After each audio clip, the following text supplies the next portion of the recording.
You're listening to the Options Insider Radio Network, the home of the Options Podcast. For more quality options programs, visit theoptionsinsider.com or search for Options Insider Radio Network in your podcast provider of choice. Listeners can also access all of our programming through our mobile app available in the iTunes and Google Play stores. Select programs are also available via live stream at mixlr.com/options-insider.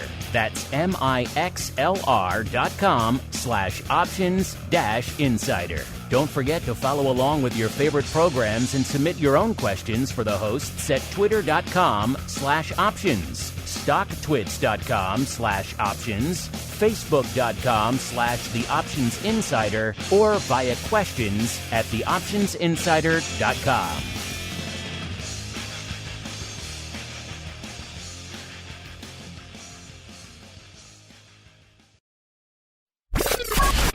And now, it's time for the show that breaks down the options market from unusual activity alerts to market analysis, strategy overviews, listener questions, and much more. If it involves puts and calls, then our all-star panel will break it down. It's time to hit the Option Block with your host, Mark Longo from the Options Insider Media Group and co-hosts Uncle Mike TOSAW from St. Charles Wealth Management, Mark the Greasy Meatball Sebastian from OptionPit.com, Andrew the Rock Lobster GIOVINAZZI from OptionPit.com, and Henry the Flowmaster Schwartz from CBOE. The Option Block is brought to you by CBOE. When it comes to trading volatility, trust CBOE, the creator of the VIX Index, for in-depth and relevant information. CBOE's tools and services gives you up-to-date trade insights, analysis, and positions of VIX options and futures. No matter what kind of trader you are, there's plenty of useful information to take the guesswork out of creating your portfolio strategy and to help you make more educated moves in the market. Visit www.cboe.com/VIX today to learn more.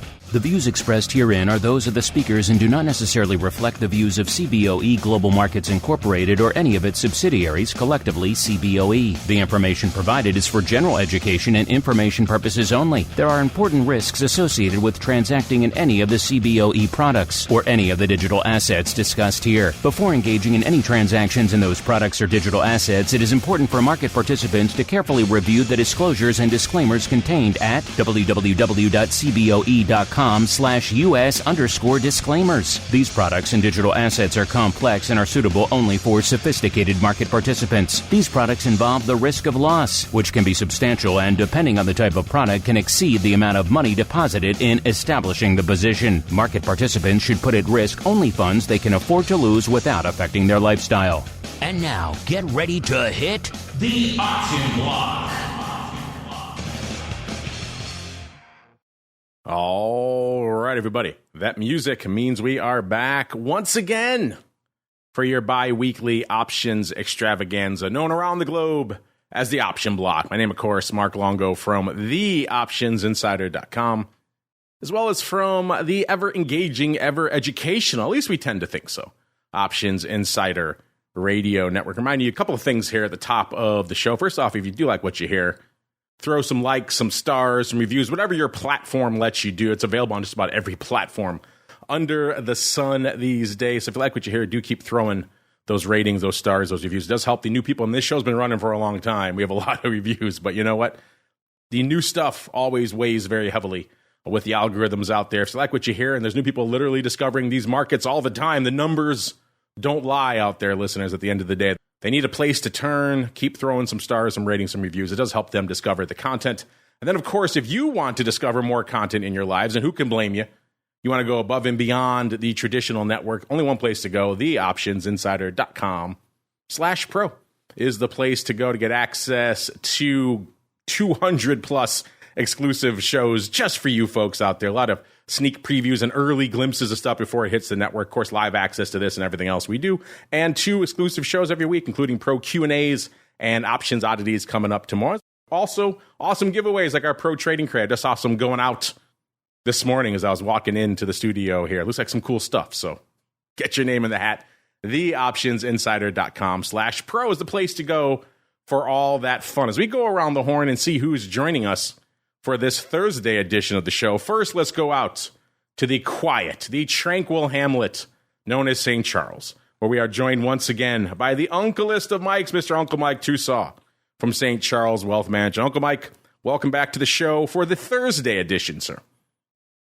Always excited to be here. Nobody out uncles the mic. I've been great since my 20s. I've been a great uncle since my 20s. Not many people can say that. You got a lot of practice, much more than me, sir. So I doff my cap to you in the uncle department as we keep on rolling out to the dark, the stormy, the gloomy, the oppressive. Who would live there? Shores of Maine. Only one person. It's the rock lobster himself, Mr. Andrew GIOVINAZZI from OptionPit.com. Mr. G, welcome back to the show. How are things on the shores of Maine? Good. I by the way, and I totally missed Amberson going through. I was way too busy this week. Oh, you blew him off? He told me you were blowing him off, and you guess you did. I'm not trying to. Oh, not trying to. He deliberately came to your neck of the woods, hoping to see you in the compound, and the rock lobster just too big time for him. I don't know. Too many things. Too many kids running around. Less life is running around. It's like I got too many trades on. I can't deal with it. Just do what everybody does. Come by, knock on the window, say hi, and then leave. Like, sir, I can't come down from my tower right now. I have too many trades on to go make human contact. That's not possible for the rock lobster. As it is the Thursday edition, we are rolling out the CBOE hot seat. Our old friend, the Flow Master, actually far across the pond, exploring the heart of Africa on safari for the next couple of weeks. So clearly he's out of reach. It'd be fun to have him beam in from the Jeep mid-safari to talk about some unusual activity and maybe some lion spotting. But alas, he is gone. But nonetheless, we have joining us today for the first time in the old CBOE hot seat, Mr. Vince Cicco, the director of North American Retail Derivatives coverage over there at CBOE. Vince, welcome to the Option Block. Hey, Mark. Thanks for having me. Yeah, like you've mentioned, Henry is away from his computer for, I think, the first time in first time ever. Yes, first time ever. Yeah, probably the first time ever. But he's going to be gone for a couple of weeks. So I'll just introduce myself. My name is Vince Cicco. I began my career as a market maker in single stock options on the Amex exchange. Traded on and off floor for about 10 years before joining a startup analytics provider named LiveVol. We got acquired by CBOE in 2015. Can't believe it's been 8 years now.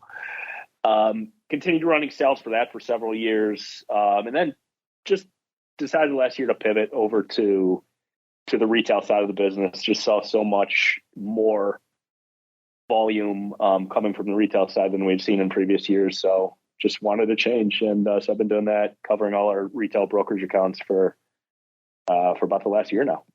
Yeah, hard to believe that it's been 8 years that they bought LiveVol. Doesn't seem like it's been that long, but I know. Doesn't seem that long ago. Ron and Stefan and I were chatting about this new startup they had called LiveVol. Man, how things have evolved over the years out there as we keep on rolling right on into the trading block.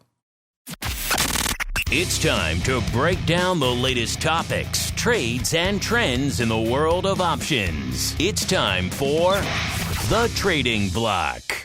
All right, everybody, welcome to the Trading Block, the portion of the show where we break down what the heck is trading. And if you're looking for a little bit of green, and this really shouldn't come as any surprise, we were joking about this on the Monday show when we were talking about that June CPI number. I joked, what are we going to hit 5,000 in the S&P? Not quite there, listeners, but a nice rally post CPI number. CPI coming in refreshingly low for June, which is the number everyone wanted to see. You know, jobs market still interesting out there. Labor market still strong, so that's still obviously an issue.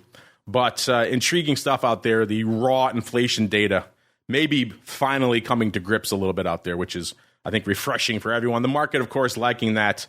We were threatening the 4,500 level not too long ago. We got just a tick over it. Actually, I think we got exactly there. And then that was enough for the market. We're retreating a little bit now, but still up about 0.5%, a little more than that right now out there. The Dow kind of unched up about 0.1%.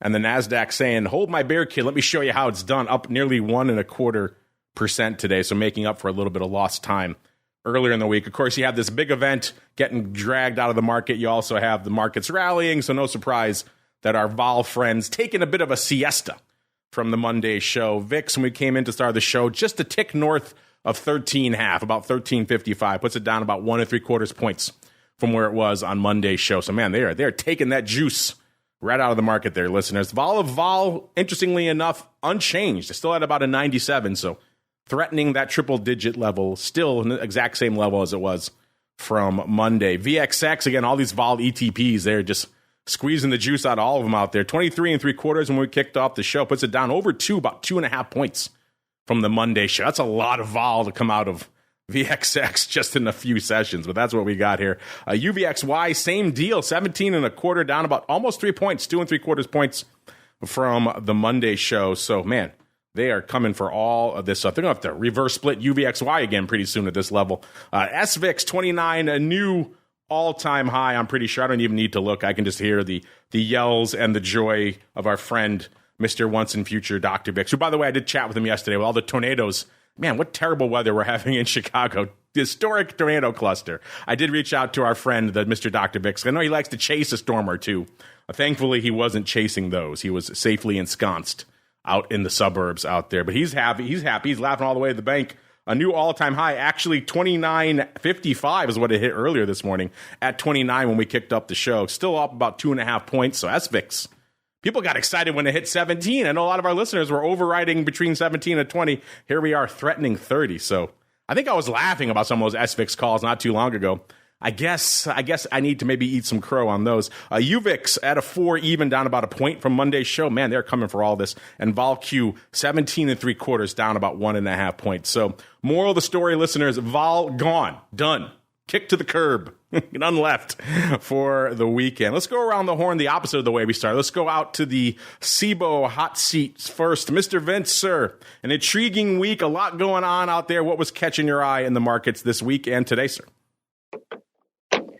Yeah, I mean, I think, it's hard to kind of, I think we'll cover a little bit later, but it's hard to take our eyes off of RIVN and just, just the fact that the stock has exploded over the last couple of weeks, being up almost 100%. So I've been taking a look at that, a couple trades in there. I think the index volumes today are relative in the last couple of days have been relatively in line with normal. I think today we're probably looking about 2.6 to 2.7 million contracts will probably trade if we kind of track to what we normally do.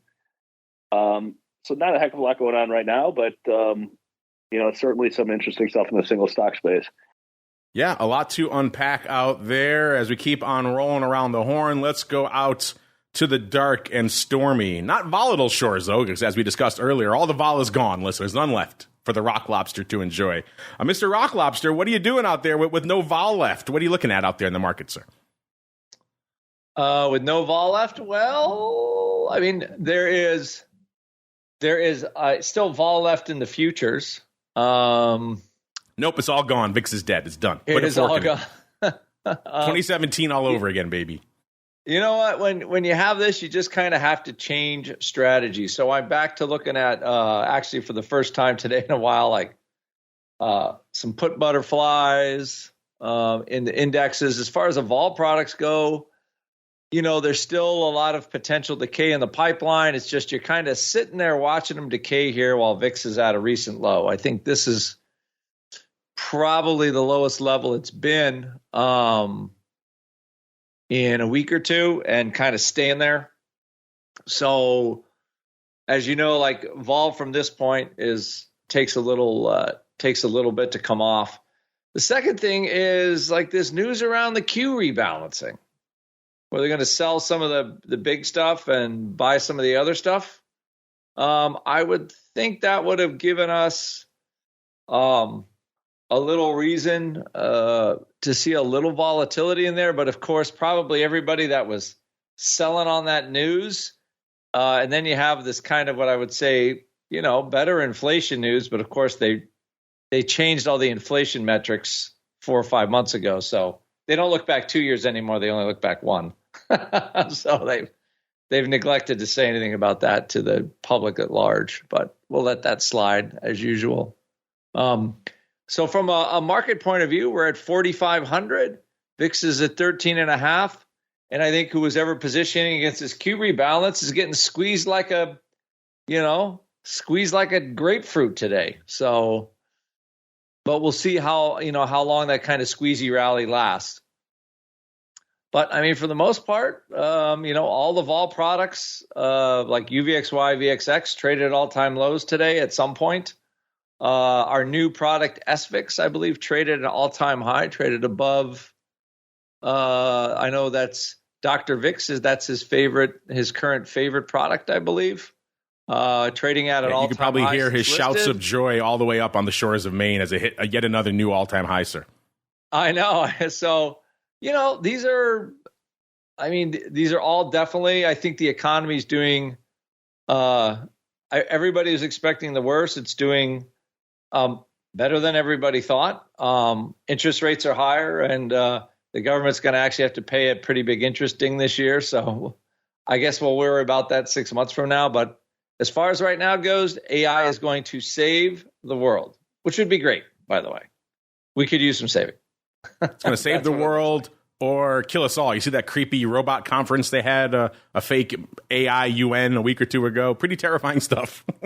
The robot said we have to earn their trust. Yeah, all sorts of little ominous things. It does make you wonder when you watch these things, has no one who works on these things ever seen a sci-fi movie? Because that's pretty much what they're all about for the last 50 years is AI killing us in some way, shape, or other. And yet, apparently they missed that note in the AI developers conference. And I believe, scientists have missed other notes before in the past as well. Yes. They developed this stuff like, this nuclear stuff is never going to have a use. What's the old line from Jurassic Park? They were so excited that they didn't stop to think if they should, right? No one listens to Jeff Goldblum spouting wisdom. All those years ago, nobody listening to him as we keep on rolling. We all listen to Uncle Mike, though. He is our resident dispenser of wisdom here on the show. Uncle Mike, what do you think about killer robots? And what else is catching your eye out there in the market today, sir? Well, don't think too much about killer robots. I have to say, I haven't really spent a lot of time with them in my lifetime. But in terms of this market, this is killer something, that's for sure. We are just continuing to go up. Now, one thing that we're not getting major 2% rallies in a day off of something that's unexpected, if you will. We're just going up. It's like, what's the good news going to be today is what it's been so far this week with both inflation numbers. Now, what's going to be interesting to see is, are we going to continue this in terms of the earnings that we have coming out? Because earnings season is upon us. And so I think that what we're going to see is we could actually continue to go higher, of course, but we've had quite the jump. And then is this going to be a sell the news type of thing? So although I'm bullish, I'm always bullish. I am leaning cautious right now just because we've had quite the run up over the course of the last couple months. And you're even more cautious about the killer robots, so don't forget that portion out there as we keep on rolling. Let's see what's going on out there in ye old options market today. Let's start on the big dogs. Let's fire up the old trade alert machine, see what kind of numbers it has for us today. First, out to the land of VIX. And you know what? VIX liking itself a little bit of the old action today. Any day where we're getting a decent movement out there in VIX is translating into a little bit of ye old paper. Over 500,000 contracts on the tape already, about 516,000 contracts on the tape today. So that's pretty robust. We've been hanging out at 250,000 or less most days this week, so decent jump. I mean, it's still not 1.2 million like we saw not too long ago, but still a respectable day, all things considered, especially when you see that the ADV continues to erode. It's down to about 736,000, puts it down about 20-odd thousand contracts from where it was on the Monday show. SPY, you can almost set your watch by it at this point. This time in the show, it's going to be around 4 million contracts. Right now, it's 4.1 million, so no surprises there. The ADV, 7.5 million. So SPY, doesn't matter what the day is. If it ends in Y, it could put up 4 million contracts by this point of the show. The S, 1.5 million. So decent paper out there. It's not quite 1.8 million or 2 million, but hey, it's not bad out there. 0 day bringing the thunder yet again today. The ADV, 2.75 million out there right now. Small caps, the IWM variety, listeners, 487,000 contracts on the tape. The ADV finally dipping below 1 million, 23,000 contracts. And small caps up about 0.75%. So looking pretty robust out there, sliding right between the S&P and the NASDAQ today in terms of the major indices, in terms of performance gainers to the upside out there. And then we got the Qs, almost 2.1 million contracts on the tape. The ADV, 3.1 million. So a decent day out there for the NASDAQ. They seem poised to hit their number again today. Speaking of hitting their numbers, let's see what's going on out there in the world of all things single names, listeners. And you know what? Earnings season is kind of upon us again. Everyone really waits for Friday, the official kickoff with the financials. But you know what? You don't have to wait to see those kinds of numbers in single names, listeners. It's a pretty robust day. 323,000 contracts is what it cost you to break into the top 10 today. So that's a banger. We haven't seen that in a while. We've been around the 200,000+ range for a while. So getting back over 300K, that's good to see. That gets us to NKLA. Man, we were just talking, the Flowmaster was talking on the shows a couple of weeks ago about how much paper they were seeing in the upside in all these non-Tesla EV makers, all the cheapy ones, quote unquote. You know, you have your RIVNs, your Lucents, your NKLAs, all that fun. And NKLA coming in at number 10 today, 323,000 contracts. When you see the price action, you may understand that. It's up 43% today, or 60 cents, trading right around $2. It is pretty much at the high right now. Now, of course, going back to its 52-week high, it was about $9, so it's got a ways to go. And if we go out, if we max it out, how high do we get if we max it out? Looks like it got up to about $67, pretty close to it. So obviously a long way to go on the upside, but still pretty banger day out there for NKLA. I'm going to guess, I haven't looked at the numbers list, I'm going to guess it's a whole bunch of calls going up out there. Let's see if I am correct today, listeners. And yes, 47,000 of the July expiring tomorrow 2 calls have traded already today, followed by 39,000 of the July expiring next week 2 calls. So a lot of those hanging on the precipice right now. Oh, we just ticked $2. So there we go. Those are now officially at the money calls. Will they work out by tomorrow? I guess that's what everyone's betting on. Listen, are you rolling the dice? Are you rolling them bones out there in NKLA? I'm curious. Hit us up. Let us know out there. Number 9, getting, I won't say stayed, but it's a name we've seen quite a bit. It's one of our chip zone names. It's AMD, 359,000 contracts, up about 31 cents today, trading a little bit shy of 115. That's a pretty quiet day for AMD, all things considered out there. Looks like on the range, had a little bit more impressive if you look at the full range of the day. Got down to about 113.60 and as high as 115.80. So that's not bad, about 220 on the range out there. But right now, kind of hanging out a little bit north of unched, but good for 359,000 contracts. And the number 9 spot. Number 8, back to cheapy EVs, even though less cheap than it has been, as Vince alluded to.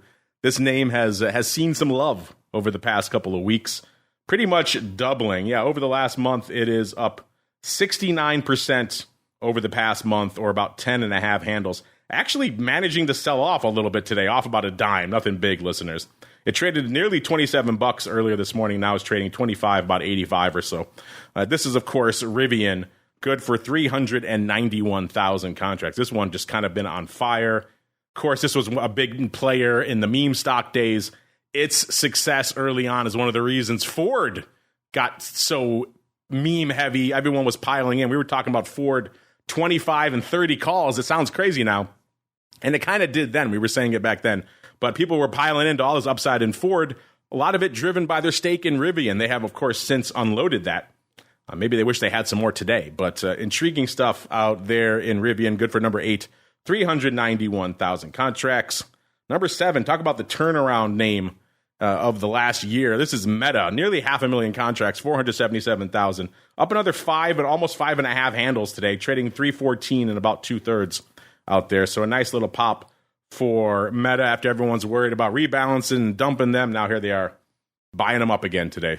As the Rock Lobster was saying, folks who are playing on that rebalance, getting squeezed a little bit today. Number 6, going out to crypto land. Ooh, my goodness, this is just a day of just bangers. A Coinbase, 480,000 contracts on the tape, up nearly $9. Actually, just ticked $9 exactly, up 10.5%, trading a little bit shy of $95, $94.94 right now, listeners. My goodness, what a run for this one. This one, of course, not too long ago, coming under the ire of the SEC. They got down to about $50.50. Of course, you go back all the way on the year, their low is $31.50. That was back in December of last year. So pretty much 3x from that low, and not quite doubling, but pretty darn close from their low just exactly a month ago when the SEC came after them. A lot of this coming on the heels of some rumors that maybe these Bitcoin ETFs are going to be approved. Coinbase was downgraded. Doesn't matter. Doesn't matter. More buyers than sellers today, listeners. Strong pop out there in Coinbase today. Uncle Mike's favorite name out there. I think he also owns CoinbaseReallySucks.com as well. Number 5. Yes, number 5, listeners. When was the last time we said that? It's the fruit company. It's Apple. 190.65, up nearly 90 cents, about 0.5%. So about $4 shy of its all-time high, but still looking pretty robust. Headlines out of Fortune is now the worst time ever to buy Apple stock. All sorts of good stuff. And again, kind of light volume, only 487,000 contracts on the tape. Number 4, it's ye old Alphabet, a.k.a. Google, 124.25, up about $5.50. So again, everyone, I guess, undoing the unwinding they did earlier this week ahead of this rebalancing, because all these names are now popping hard again. Just a robust day for them. Good for 522,000 contracts out there. Number 3, this name should come as no surprise. It's pretty much the tip of the spear of the AI vanguard out there. It is NVIDIA. 450.75, up 11.75. So yeah, this is exactly what we're just talking about. The whole fade heading into the Q's rebalance is completely being undone. It's fascinating to watch out here, listeners. Good for 738,000 contracts. Number 2, the Amazonians, looking pretty robust today, 816,000, up $3.50 or 2.7%. Maybe Prime Day was looking pretty good for them. Either way, getting a nice little lift out there today. Oh yeah, here's the headline: biggest Prime Day in the company's history. What that means? Oh, they set a single day sales record as well. So I guess it looked pretty good. You buy some stuff. I actually loaded up on a bunch of gear for the studio, so there are worse things. And then, of course, number 1, you know what it is, listeners. It's Tesla. 1.1 million contracts on the tape today, 274.75, up about 2.75 on the day. And again, 1.1 million contracts. It's kind of about average paper for what's cooking out there. Speaking of what's cooking, we're still kind of waiting for the next phase of earnings season to kick in. So we don't have our updated earnings season reports and everything else yet from our friends over there at ORAS. They'll probably kick in with tomorrow's numbers. With all the stuff popping off, we have, of course, Citi tomorrow. We have JP Morgan Chase, Wells Fargo, a lot of the big names a lot of folks are looking for, even though you did have Delta before the open today. So you got a few names. We are starting to get back in it again. So if you like to sink your teeth into some clear and precise micro stuff as opposed to all this macro nonsense sometimes, then hey, we got you covered on the dates and on the earnings reports and all that other fun. So look forward to new reports coming at you really soon. Speaking of coming at you, listeners, it's time to unleash the Eye of Sauron. It is time for the Odd Block. It's time to break down the most interesting, unusual, and downright questionable options activity that's been identified by theoptionsinsider.com. It's time for the Odd Block.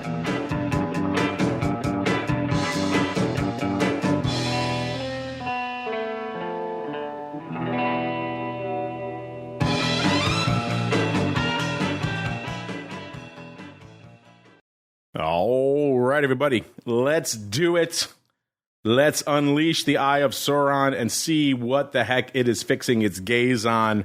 And one of them, I think, is pretty obvious. We just talked about it. Vince alluded to it earlier in the show. It is this just insane run we're seeing out there in RIVN. Again, it looks like they have shifted. They are now up about a dime on the day. So wait 2 seconds if you don't like what you're seeing out there in RIVN land. Of course, over the last month, like we said, up nearly, now it's up 70%, nearly 71%, nearly 11 handles. This name kind of languishing at about $13 not too long ago, 26 right now. So, man, just quite a run, pretty much doubling out there. So impressive. If you go all the way back a month, it was at 15.25. So technically only up 71% now on the month, but pretty much doubling from the last few weeks out there. So crazy town out there. Mr. Vince, I know when you're not talking to us, you guys have been watching all the madness unfolding out there in Rivian, sir. What's catching your eye out there these days?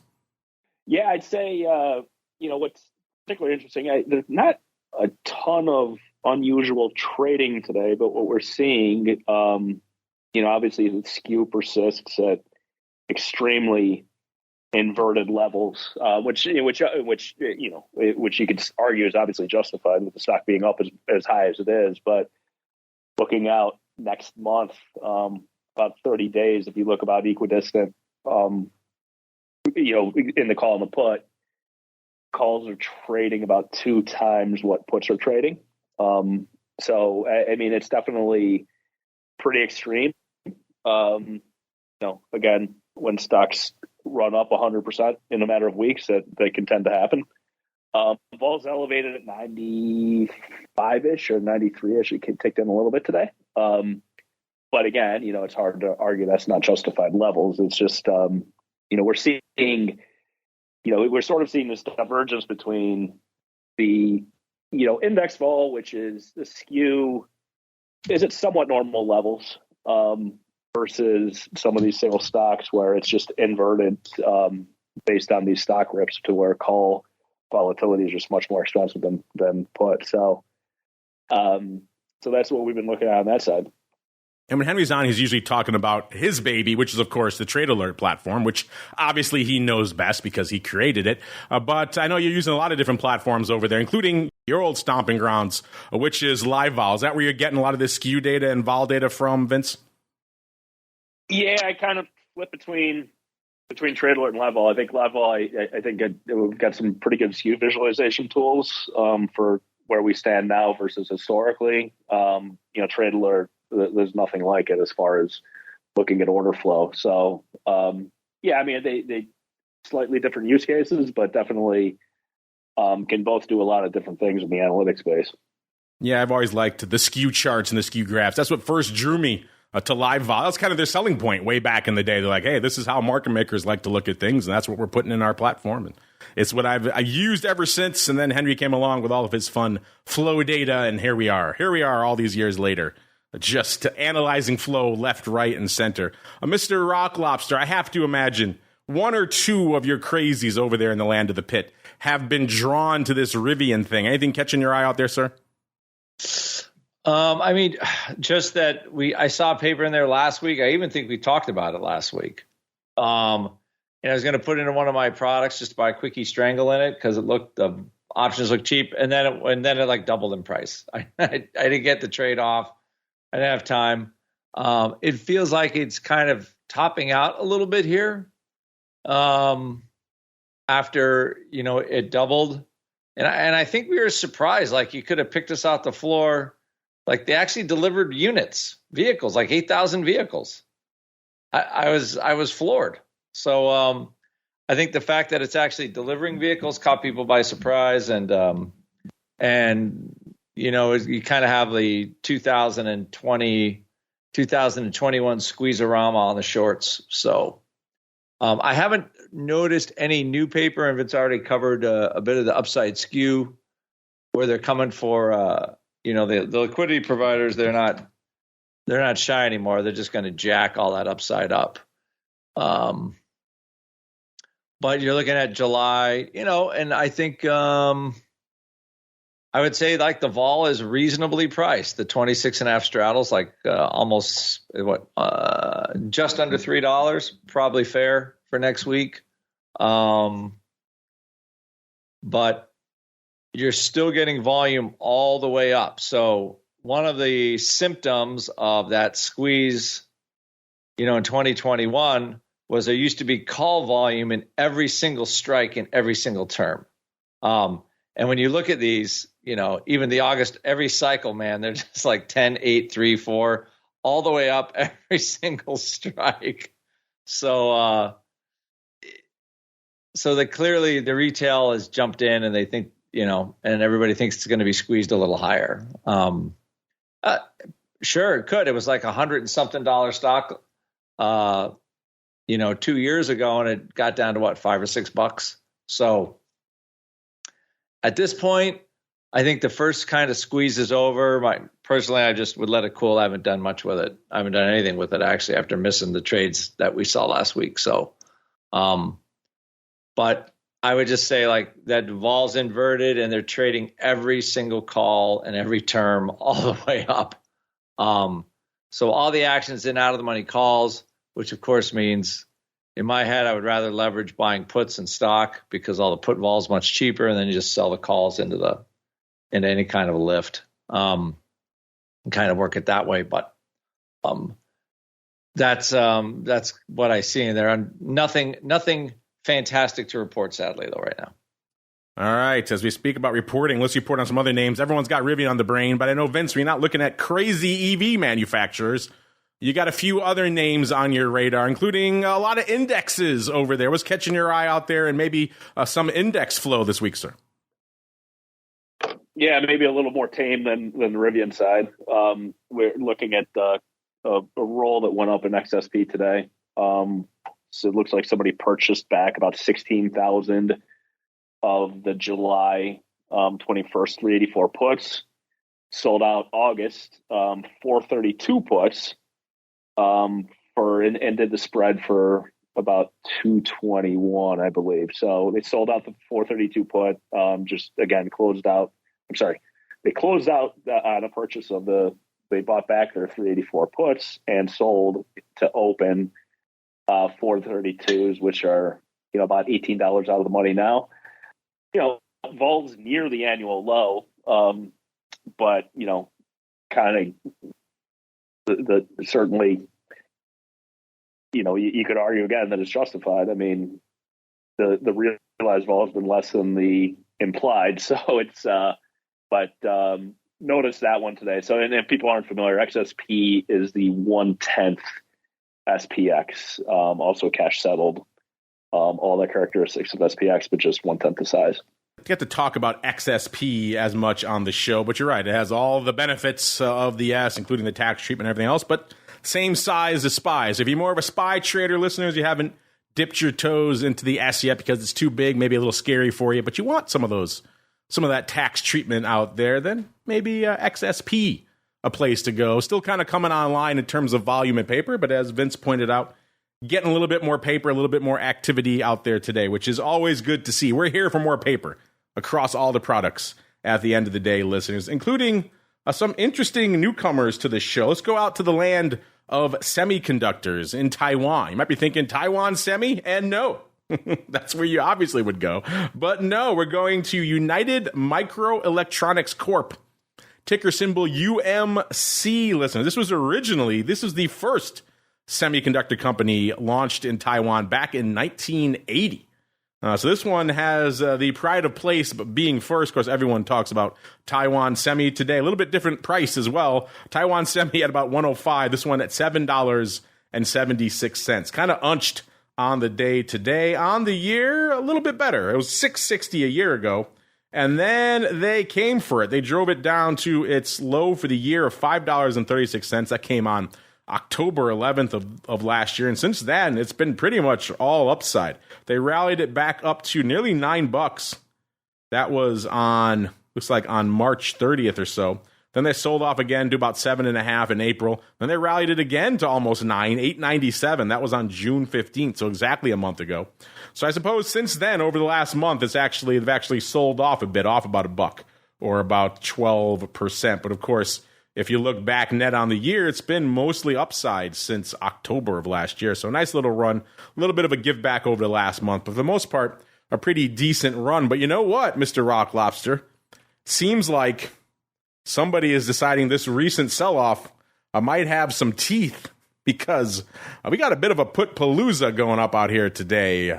First off, we noticed 60,000 of the D6 puts. So these are 1 3/4 out of the money puts, listeners, going up for a dime. Now, this was a funky market. They were a nickel bid at 15 cents. So these were crossed at a dime, exactly mid-market, exactly the stock right here. The stock hasn't budged since then.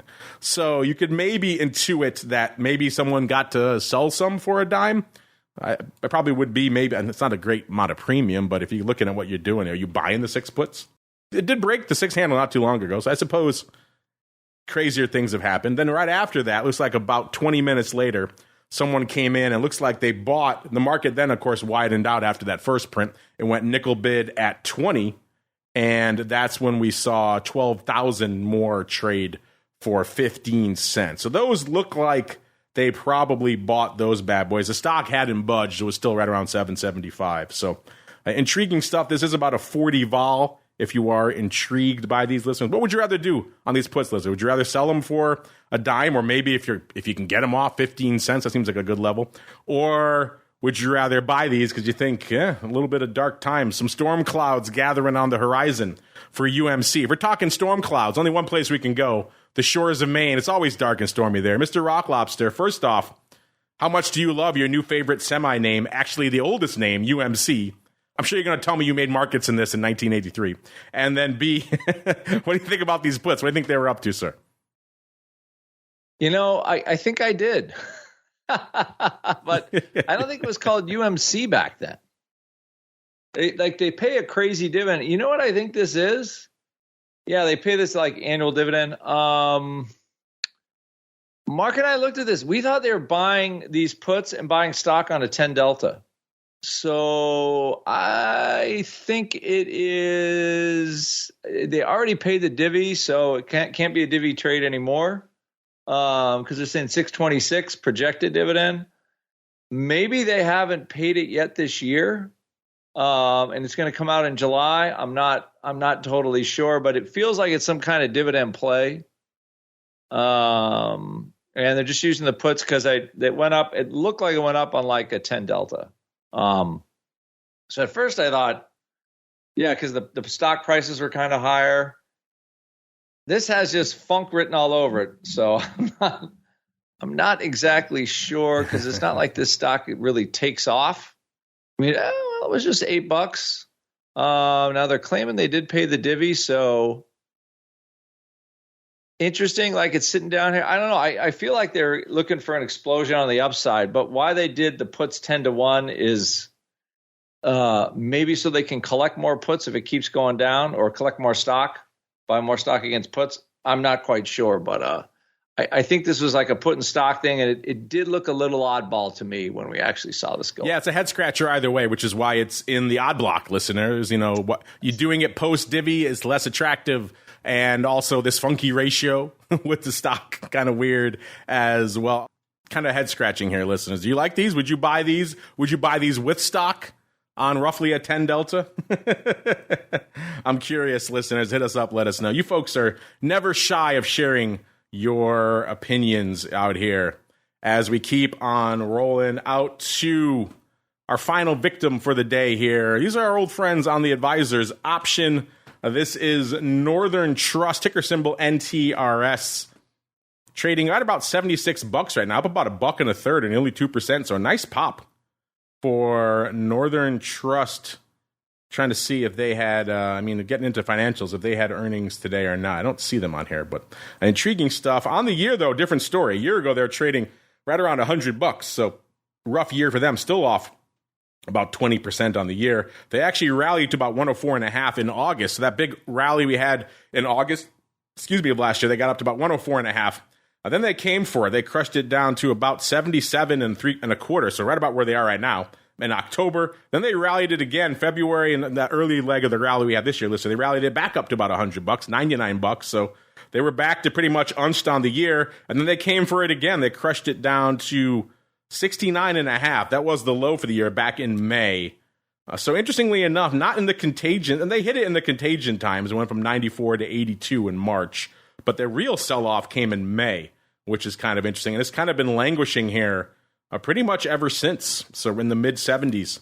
Let's see what our Eye of Sauron found. Looks like Mr. Rock Lobster, somebody's going for a bit of a near-term pop. And you know what? I guess they got it today. Where was the stock when they bought these? No, the stock was 75 1/3. So I guess they're on their way, Mr. Rock Lobster. It looks like they bought 2,661 of the July 75s. They paid 2 1/4. They lifted the offer on these. It's a 45 vol when the stock was about 75 1/3, so about 60 cents below where it is right now. Worth noting, because those are pretty juicy, worth noting They do get earnings in that. Earnings are next Wednesday on the 19th. There we go. So that's why those are so rich. It doesn't explain why they're popping today because there's no earnings today. But intriguing stuff. Mr. Rock Lobster, somebody reaching for a little bit of the moon here in NTRS over the next week, sir. What say you? Yeah. Well, you know what? I think, again, all of these financial companies, just looking at how they sort of performed here, I think the market has been waiting to actually see some earnings out of them. Like Northern Trust was $100 before all this, the banks are all going to collapse, blah, blah, blah. And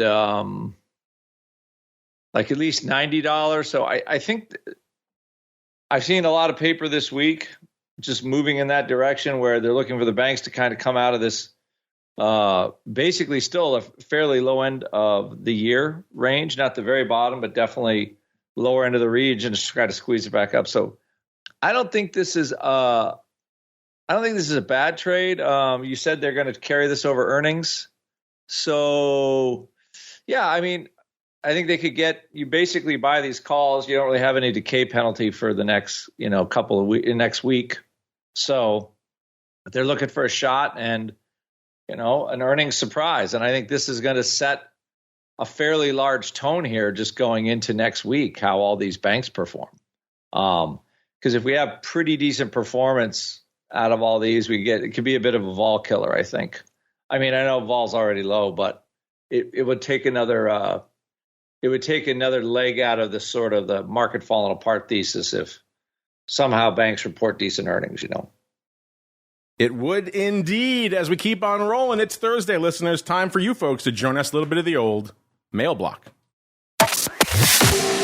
It's time to take your seat on the All-Star Panel as we read your emails, tweets, Facebook messages, website comments, and much more. It's time for the Mail Block. All right, everybody, let's get right down to it with our question of the week right now. Listeners, still going hot and heavy. You can make your voice heard. At Options is the place to go. We asked you back when VIX hit 12 back in 2017. Those were dark times, listeners. It kicked off a dark period for the options market. No one wants to relive that. But will we see a repeat this year with lower vol leading to lower volume in the second half of 2023? Gave you two answers. Yes, low VIX kills volume, or no, zero DTE will save us all. That last part, obviously a little bit tongue-in-cheek. If you just think no, you can obviously just vote no as well. Mr. Uncle Mike, we'll start with you. You were on the no tip on Monday, I do believe. Is that still the way you are leaning, sir? Why not? I'll stay on the no tip for sure. I think that no is the key answer for right now. But it could change. But for now, I'm sticking with no. Well, you got about a day for your answer to change. But I know the real reason you're answering it, sir, is because you love all things 0 day. You can't get enough. Can't get enough of the 0 day phenomenon, That's sir. Zero DTE some stuff right now. I'll give you a few minutes to go sling some straddles in 0 day while I get everybody else's thoughts on our poll. Mr. Vince, same question for you. I know you guys have some skin in the 0 day game over there at CBOE. What do you think? Second half of the year, is this lower VIX? Is that going to kill volume, or are we going to see zero DTE coming to the rescue, sir, and keeping volume strong? What we've noticed, and certainly not going to project too much, but what I would say is the zero DTE has been remarkably consistent. I think we've averaged 1.1 to 1.3 million contracts per day each of the last 10 months. So, and if you look at it, that's through different vol environments. So, certainly I think there's a higher floor, certainly in terms of volume than we had historically. I mean, back in 2021, I think we were trading 1.25 million contracts a day in SPX on average. We're at about 2.9 in June. That was our record month. And obviously just zero DTE alone is comparable to what we were doing in the entire product back a few years back. So, I won't prognosticate whether it's going to be higher or lower, but I will say that I think it's safe to say that it's going to be substantially higher than it was, pre-early 2022. Mr. Rock Lobster, you get the last word on this one. Yes, is low VIX going to kill volume, or no, will zero DTE come to the rescue? No, I don't think low VIX kills volume. Remember, options level bull market. So we will go to I guess we could ride with the 0 DTE. We'll save the day, especially when I know the CBOE is going to list single stock 0 DTE stuff once they make them cash settled. Again, that is an opinion. I'm not trying to put look at you breaking words news or here. ideas into Vince's ears, but that's my own, mad speculation that there's no way they're going to leave these dollars laying on the floor. But CBOE has mostly done all the innovation for option products, so probably where it's going to come from. There you go, Rock Lobster breaking news here on the show today. I know. This is like, no. And Vince confirms it. For all of his compliance and product people, Vince confirms it. Yes, they will be coming next week. Look for them on your brokerage platform. I've been banging that drum for a while, though. Once these things rev, because I think it's the cash settle that really made it fly. Personally, anyway. So no, I think low vol people like a bull market. So even stocks still go up in a low vol bull market. Now let's see what our people think, and they say yes, low VIX is going to kill volume, 68.9% right now, and no zero DTE will save us all, 31.1%. Our audience does tend to lean a little bit to the dark side, and clearly they're doing so right now. Mr. Vince, Henry is off touring the heart of Africa, so you get the honor of answering our question about a CBOE product this week. This one comes from Max C. You're just talking about skew earlier and all the data you have, the live vol there, Vince. And Max C wants to know, how is skew looking with vol at these low levels? The CBOE skew index is at 138, so I'm guessing that means it's pretty low, but I'm not really sure what that number means. I just pulled it up while we were talking. This question came in, I believe, towards the end of last week. So CBOE skew index has ticked up about 10 points since then, Max C. It's at a 148 right now. But Vince, we're not talking to us. You're looking at a lot of skew numbers out there, including the skew index. What do you have to say for Max C, who wants to know this number 138, now 148? So what should he read into that? What does that mean? Yeah, I mean, I'm looking at the 25 delta skew. So basically, I look at the 25 versus the 25 normalized with the at the money. That has ticked in a little bit, which just basically means that calls are relatively higher versus puts than they were previous, than they were. I think we had a level of 0.46 on by that measure a few weeks back, about 6 weeks back. It's about 0.31 right now. So just basically calls that measure says that calls are, if you look at the 25 delta around even, calls are a little bit more expensive versus puts than they were 6 weeks ago. So that's ticked in a little bit that way. In terms of, absolute vol levels though, and just disregarding skew, we just look at the VIX, obviously. We're at, I want to look at the percentile right now for where we are. Yeah, we're in the 2% of the annual range. So certainly low in absolute terms. But skew, and the skew numbers we're talking about on the index are not anything extreme by any stretch. They're sort of well within normal range. There you go, Max C. Thanks for writing in as we keep on going around the block. It's time to tell you what we'll be watching on our trading screens until the next episode. It's time for Around the Block. All right, everybody, welcome to Around the Block, the portion of the show where we tell you what we're keeping an eye on until our Monday episode. Let's start in the Uncle Mike territory. Mr. Uncle Mike, sir, we're all living that Uncle Mike bull life right now. You think we're going to still be talking about this on Monday? What are you keeping an eye on until our next show? Well, 4,500 is now the new barrier, at least for the time being. We had talked about 4,450 earlier in the week, but 4,500 seems to be the number now. So watching that, then watching any earnings that might be coming up, because not might be, they will be. They will be indeed, including that special after-hours session for Apple. Don't forget about that, Uncle Mike. I think it's on the weekend this time, so pay attention to that one. I know you love those special Apple sessions. And then Mr. Rocklops, the same question for you, sir. What are you keeping an eye on until our Monday episode? Well,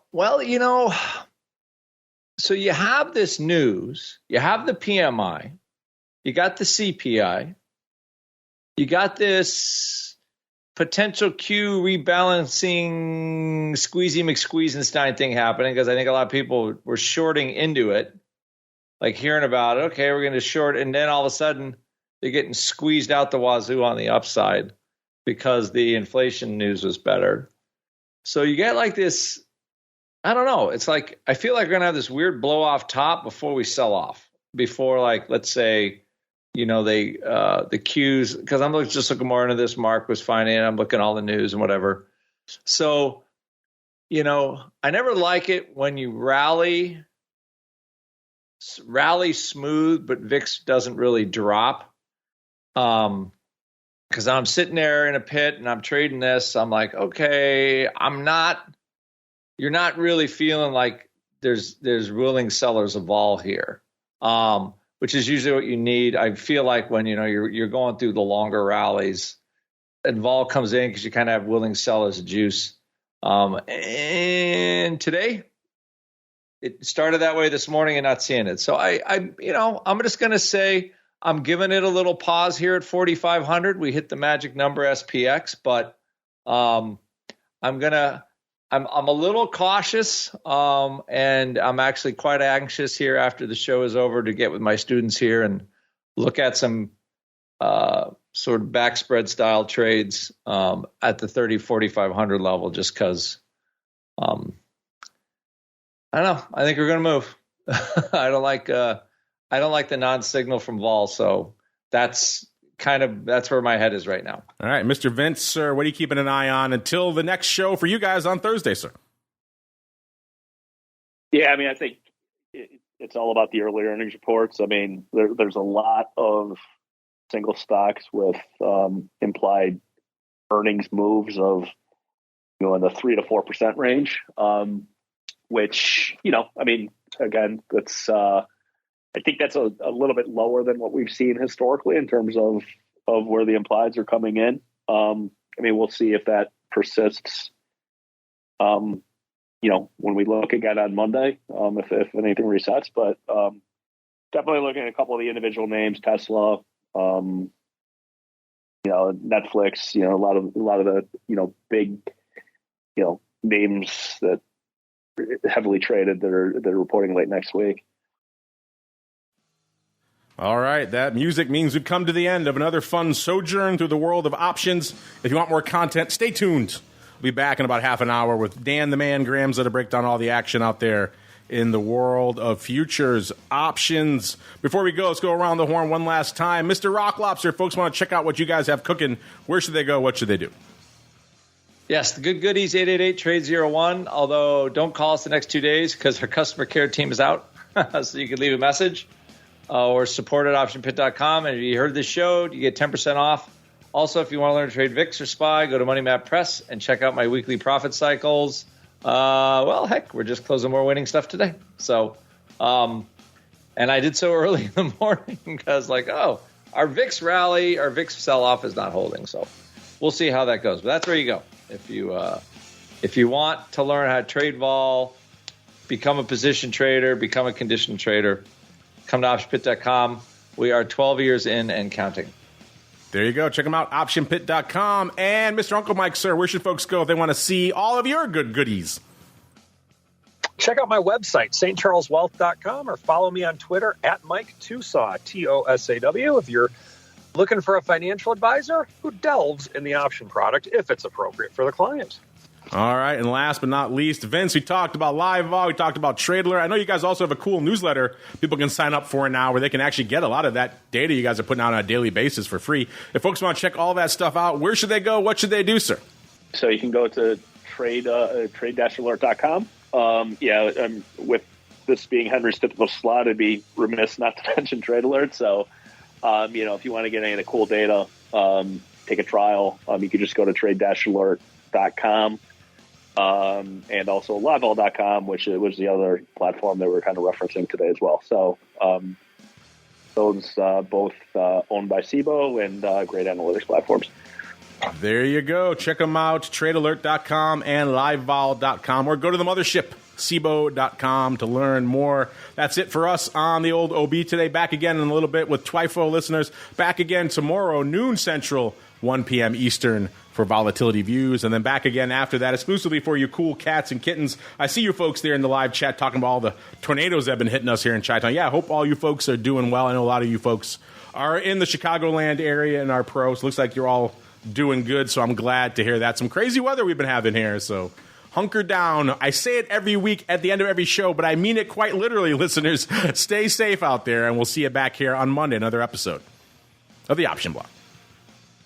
The Option Block is brought to you by CBOE. When it comes to trading volatility, trust CBOE, the creator of the VIX Index, for in-depth and relevant information. CBOE's tools and services gives you up-to-date trade insights, analysis, and positions of VIX options and futures. No matter what kind of trader you are, there's plenty of useful information to take the guesswork out of creating your portfolio strategy and to help you make more educated moves in the market. Visit www.cboe.com/VIX today to learn more.